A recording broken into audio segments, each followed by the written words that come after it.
being HIV positive does put you at increased risk for acquiring other kind of sexually transmitted diseases. So it's really important that you take protection to keep yourself safe in that kind of a situation, and always use condoms when you're having sex, use clean needles if you are an intravenous drug user, and try to prevent yourself from getting any other diseases.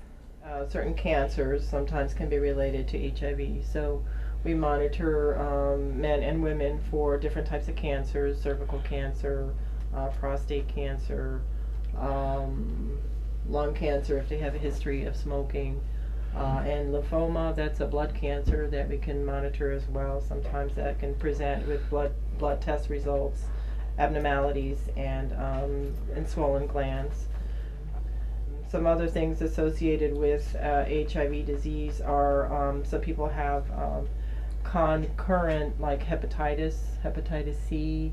Some people get certain STDs. They've had STDs in the past, and with HIV, they can sometimes be worse. Like HPV can lead to cancer sometimes.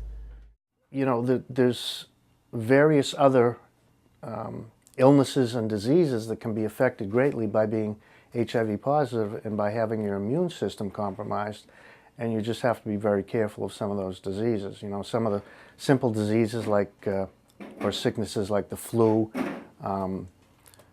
chest coughs and stuff like that, you got to be very careful of that stuff, because if your immune system is low, it could become much more serious. So you just have to understand that with a compromised immune system, you need to be much more careful of everything else when you get sick.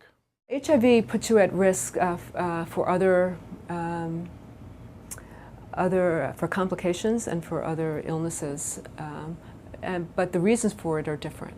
So if the CD4 count is low and below 200, which is again the definition of AIDS, then you become at risk by virtue of the fact that the immune system is not working well. And then the kinds of problems that a person might get are the opportunistic infections that are associated with AIDS. They might be pneumonias, frequent pneumonias, bacterial pneumonias, or different kinds of pneumonias that you wouldn't be getting unless your immune system wasn't working right.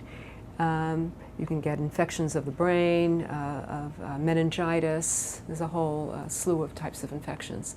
These days we don't see all that much of it at the health center, because the people we see at the health center are those who are more engaged in care, and they're on medicines and they don't get those kind of problems.